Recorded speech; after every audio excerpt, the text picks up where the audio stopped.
Lama Holot. Lama Holot adalah salah satu suku bangsa yang berdiam di wilayah Kabupaten Flores Timur, Provinsi Nusa Tenggara Timur, Indonesia. Suku Lama Holot mendiami sebagian besar wilayah kabupaten tersebut yang meliputi bagian timur Pulau Flores, Pulau Adonara, Pulau Lembata, Pulau Solor, dan Pulau Alor.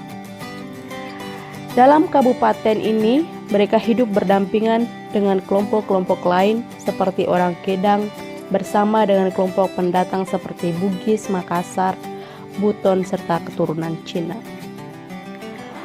Kabupaten tempat suku Lama Holot berdiam ini merupakan wilayah kepulauan vulkanis dengan rangkaian bukit-bukit dengan sejumlah gunung berapi yang masih aktif, yaitu Gunung Lebotobi laki-laki, Gunung Lebotobi perempuan, Gunung Leraboleng, dan Gunung Ileboleng.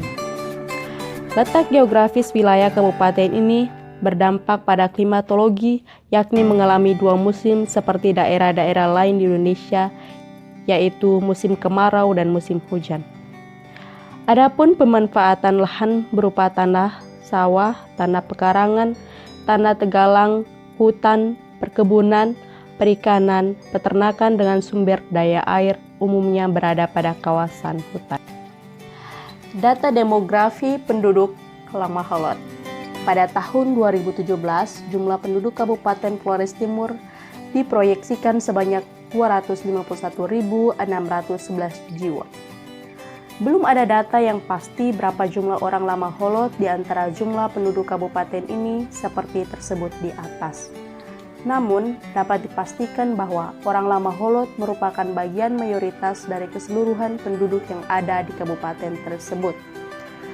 Bagian yang terkecil adalah suku bangsa Kedang dan Labala yang berdiam di Pulau Lomblen, serta pendatang dari daerah lain atau peranakan. Ada pendapat bahwa penduduk asal daerah Nusa Tenggara Timur umumnya menunjukkan tingkat mobilitas yang rendah karena dipengaruhi oleh letak permukiman mereka yang berada di puncak-puncak bukit dan juga karena keterikatan pada adatnya.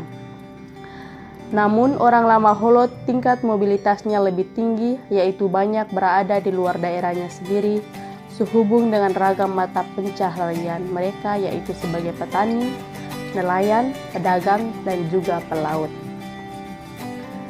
Sehubungan dengan asal-usul orang Lama Holot ini, ada sejarah lisan yang mengatakan bahwa mereka berasal dari Kroko Pukeng atau Lepan Batang, sebuah pulau kecil di sebelah utara Pulau Pantar yang kini termasuk pulau Kabupaten Alor. Pada suatu masa, pulau kecil itu terkena bencana di mana rumah-rumah tergenang air dan mereka terpaksa pindah dan akhirnya sampai di Flores Timur ini. Sedangkan asal-usul turunan orang Lama Holot disebut mereka pengaruh Hindu-Buddha dari India belakangan yang diikuti pengaruh Islam dari Gujarat dan Persia dengan arus aliran persinggahan dari India ke Malaka serta dari Cina ke Mungtai yang bertemu di pusaran Nusantara dengan persinggahan di Sumatera, Jawa, dan Kalimantan. Bahasa. Suku Lama Holot memiliki bahasa sendiri yaitu bahasa Lama Holot yang digolongkan oleh para ahli ke dalam rumpun bahasa Ambon Timur. Bahasa ini terdiri atas bahasa Lama Holot Barat, Lama Holot Tengah, dan Lama Holot Timur. Bahasa Lama Holot Barat adalah bahasa yang paling besar jumlah penuturnya, yaitu terdiri atas beberapa dialek, yaitu Pukaunu, Lebotobi, Lebolaga, Bama, Lebolema, Waibalun, Baimpito, Tanjung Bunga, Buton, Porobura, Waiwadan, Watan, Kiwangona, Duli, Wakerong, Belang, Lama Lera, Mulan, Lama Hora, Merdeka, Ile Ape, Rita Ebang, dan Lama Kera. Bahasa Lama Holot Tengah terdiri atas dialek Mingar, Lebo Penutu, Lebo Tala, Lebo Kukun, Maldo, Lebuka, Kalikasa, dan Painara. Sedangkan bahasa Lama Holot Timur yang paling sedikit jumlah penuturnya terdiri atas dialek Leboblong dan Lama Tuka. Pemukiman. Pada masa lampau, suku Lama Holot umumnya memilih tempat bermukim di puncak-puncak bukit yang sulit untuk dijangkau. Namun ada juga yang mendirikan rumah dan bermukim di daerah daratan, suatu lembah, dan di sepanjang pantai. Pada masa kini, sebagian desa-desa suku Lama Holot masih memperlihatkan ciri-ciri tradisi meskipun sudah masuk unsur-unsur pengaruh dari luar. Wilayah tempat tinggal suku Lama Holot ini berupa desa yang disebut Lobotana dan Nilaga. Pola perkampungan ini padat dan berbentuk 4 persegi panjang, yaitu membujur dari arah utara ke selatan dan tampak berorientasi pada 4 arah mata angin, sehingga mereka menyebutnya kampung bagian utara, kampung bagian timur, serta selatan dan barat. Kampung-kampung lama biasanya dikelilingi pagar batu dengan tujuan melindungi diri dari serangan musuh atau dari gangguan binatang. Sekarang, batas itu sudah tidak jelas karena kawasannya terlalu luas yang meliputi ladang atau bekas ladang. Rumah adat atau rumah tradisional Lama Holot biasanya menghadap ke laut atau membelakangi gunung dan biasanya berupa rumah panggung. Bagian depan dan belakang rumah menjadi beranda, bagian kiri dan kanan sebagai tempat untuk tidur dan tempat upacara. Bagian tengah sebagai dapur, serta di bagian atas atau loteng sebagai tempat untuk menyimpan benda-benda pusaka. Bahan untuk pembuatan rumah adat adalah kayu, lontar, dan bambu dengan atapnya terbuat dari rumputan dan ijuk, serta lantai terbuat dari papan atau bambu. Selain itu, setiap rumah memiliki tiang utama yang suci sebagai tempat arwah leluhur. Rumah adat yang dalam istilah lokal disebut korke atau kolebale biasanya tidak berdinding, yang ditopang dengan 4 buah tiang utama dan 18 buah tiang batu atau penyangga. Pembangunan rumah adat ini sangat panjang prosesnya, yaitu melampaui serangkaian upacara ritual dari tahap pemilihan bahan sampai rumah selesai dibangun. Proses pembangunan dilakukan pada siang hari, sedangkan di malam harinya masyarakat menjaganya sambil menari dan bernyanyi tentang asal-usul dan mitologinya. Rumah adat ini pun sangat penting dan dianggap sakral oleh para masyarakat. Mata pencaharian. Mata pencaharian utama suku Lama Holot adalah bercocok tanam di ladang dengan tanaman utama yaitu padi dan dilakukan dengan sistem tebang bakar. Tanah yang dikerjakan merupakan milik adat yang disebut tanah bungu dan pada masa lalu pekerjaannya pun diatur oleh kepala adat. Setiap tahap pekerjaan harus diawali dengan upacara dan pembagian kerja dilakukan berdasarkan jenis kelamin. Pekerjaan berat seperti pembukaan hutan dilakukan oleh laki-laki dan tahap menanam dan panen dikerjakan oleh laki-laki dan perempuan. Mereka juga mengenal sistem gotong royong. Tanaman lain yang dibudidayakan adalah ubi kayu, jagung, kacang-kacangan, pisang, nangka, kopi, kemiri, kelapa, dan lain-lain. Alat-alat pertanian yang digunakan masih sederhana, yaitu berupa parang, kapak, tofa untuk membersihkan rumput, tugal, pisau alat memanen padi. Upacara dalam rangka bercocok tanam di ladang dimulai dengan makan sirip pinang ketika mereka berkumpul yang menyimbolkan rasa kesatuan mereka. Acara dilanjutkan dengan doa yang disampaikan oleh imam yang disebut pemarang, kemudian diadakan pemotongan hewan korban atau belo buno yang dipersembahkan kepada dewa tertinggi yaitu Yang Maha Kuasa dan juga kepada roh nenek moyang. Tujuan upacara ini adalah untuk mendapatkan keselamatan dan mendapatkan hasil panen. Upacara tersebut juga untuk menghormati bibit padi, tunwujo, dengan mengorbankan hewan dan sajian berupa sirip pinang yang diletakkan di tengah ladang dengan tari-tarian yang dilakukan waktu panen. Padi hasil panen biasanya dimasukkan ke dalam sebuah wadah yang disebut hora, terbuat dari anyaman dan lontar. Tangkai padi ini diirik atau pula hama dan disimpan di dalam lumbung dan hanya diambil bila diperlukan, yaitu saat ingin ditumbuk atau dijual gabahnya. Panen jagung dilakukan dengan mematahkan tongkol-tongkolnya dengan tangan. Terdapat beberapa cara menyimpan tongkol-tongkol jagung, yaitu dengan cara menggantungnya pada bambu yang diletakkan di luar rumah, diletakkan di atas perapian di dapur, dan kadang-kadang disimpan dalam gubuk di ladang. Selain bercocok tanam, mata pencaharian tambahan suku Lama Holot adalah menyadap tuak. Pekerjaan menyadap tuak ini merupakan salah satu tolak ukur untuk menilai kedewasaan seorang lelaki. Lelaki disebut dewasa jika ia sudah terampil bekerja di ladang dan menyadap tuak, olah re. Sebaliknya, ukuran kedewasaan bagi seorang anak perempuan adalah sudah pandai bertenun, neketane. Mereka juga berternak kambing, babi, ayam, dan kerbau. Kerbau biasanya disembelih dalam rangka upacara serta berfungsi juga sebagai mas kawin. Sebagian dari suku Lama Holot juga menangkap ikan dengan alat-alat sederhana seperti jaring, nerek, dari anyaman tulang daun lontar, busur panah dari bambu, pancing, dan lain-lain. Mereka yang tinggal di daerah pantai malahan menganggap pekerjaan menangkap ikan merupakan mata pencaharian yang penting. Penduduk desa Lama Lerah di Pulau Lembata terkenal sebagai desa nelayan yang biasanya berburu ikan paus dengan menggunakan alat tempuling. Organisasi sosial. Kesatuan sosial terkecil suku Lama Holot adalah keluarga inti yang disebut Langeuma.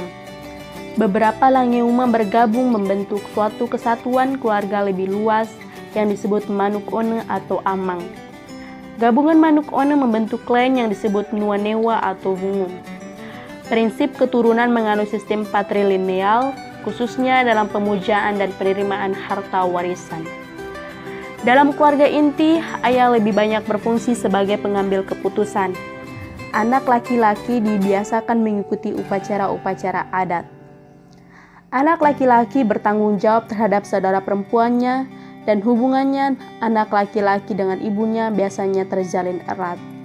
Sebaliknya, hubungan antara anak perempuan dengan ayahnya ditandai oleh hubungan yang sungkan. Dalam perkawinan, suku Lama Holot menganut prinsip exogamy clan, artinya mencari jodoh harus di luar klan sendiri. Klan pemberi gadis disebut Blake dan klan penerima gadis disebut Anaopu.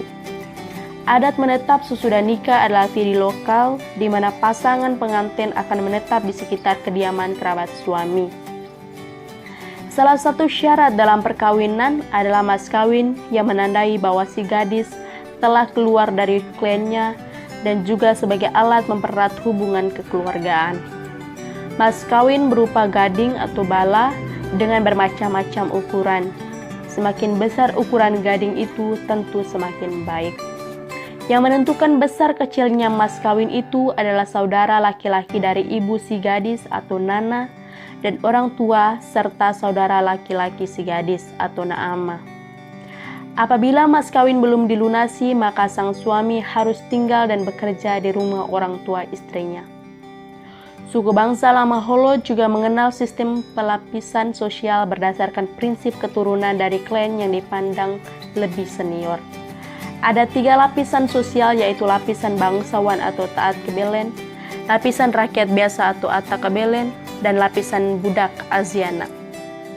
Pada masa kini diperkirakan telah muncul dasar-dasar pelapisan sosial yang baru, seperti pendidikan, kekuasaan dalam sistem birokrasi, atau dasar keagamaan.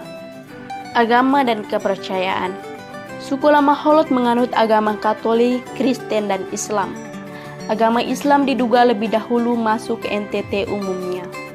Masuknya Muslim di Lama Holot disinyalir kuat sebagai perpindahan arus konflik dari Ternate dan Tidore Maluku antara Kesultanan Ternate dan Tidore Muslim, meski sebelumnya Islam Malaka telah masuk lebih dahulu melalui arus Sina Jawa Malaka.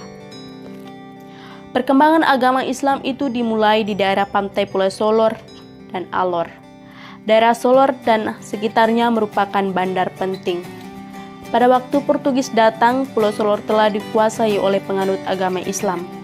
Perkembangan agama Katolik erat hubungannya dengan masuknya kekuasaan Portugis. Imperialisme bangsa Portugis membawa agama Nasrani Katolik di Lama Holot. Meskipun agama dan era modernisasi sudah tampil dalam kehidupan masyarakat Lama Holot, sistem kepercayaan generasi primitif masih cenderung bertahan. Mereka percaya kepada dewa tertinggi yang disebut Rawulan Tanah Ekan sebagai sang pencipta. Mereka percaya juga kepada roh-roh nenek moyang yang mempunyai hubungan langsung kepada anak cucu yang masih hidup.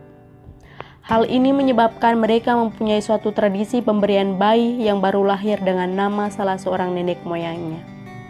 Roh-roh nenek moyang ini dianggap menjadi perantara mereka dengan dewa tertinggi dan bisa memberi berkat maupun kutukan kepada keturunannya yang berbuat baik atau sebaliknya. Keadaan dunia roh para nenek moyang serupa dengan dunia kita, yaitu mempunyai kebun, perkampungan, dan lain-lain. Suku lama Holot juga percaya akan adanya makhluk-makhluk halus penunggu desa, sumber-sumber alam, dan kekuatan gaib. Kematian dianggap sebagai akhir perjalanan masa kehidupan di dunia fana dan awal perjalanan panjang menuju dunia seberang untuk bergabung dengan para leluhur yang lebih dahulu pergi dan menyediakan tempat bagi mereka.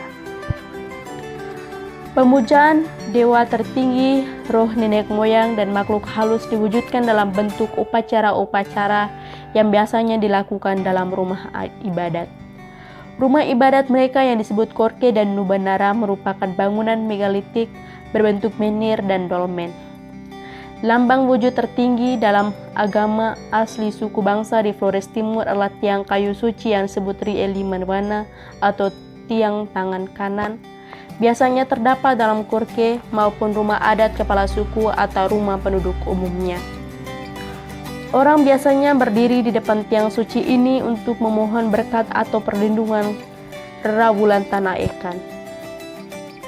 Selain itu, ada pemotongan hewan dalam upacara tertentu dan darah hewan tersebut dioleskan pada tiang suci yang mereka anggap sebagai tempat hadirnya Rawulan Tanah Ikan di tengah umatnya. Suku lama Holot juga memiliki ritual yang dinamakan Baololong. Dalam ritual ini, arak dituangkan ke atas batu yang disebut Nubanara. Seusai menyiramkan beberapa tetes arak, mereka menegakkan arak yang merupakan simbol pemersatu alam, manusia, dan sosok yang tidak kelihatan. Biasanya kaum perempuan memasak arak secara tradisional dengan bahan baku tuak putih dan dimasukkan ke tembikar. Perlahan, arak disulingkan dan dimasukkan ke kendi, kemudian diserahkan kepada para lelaki. Tuak dan arak memiliki nilai sakral dalam budaya lama Holot, tapi banyak disalahgunakan untuk mabuk-mabukan. Oleh karena itu, untuk menjaga budaya lama Holot pada tahun 2018, Gereja Paroki Santo Arnoldus Jansen, Waikomo yang terletak di Kelurahan Leboleba Barat, Kecamatan Nubatukan, Kabupaten Lembata, Nusa Tenggara Timur, menampilkan pementasan teater bertema tradisi pembuatan arak dan upacara adat dengan arak yang dilakukan masyarakat adat lama Holot.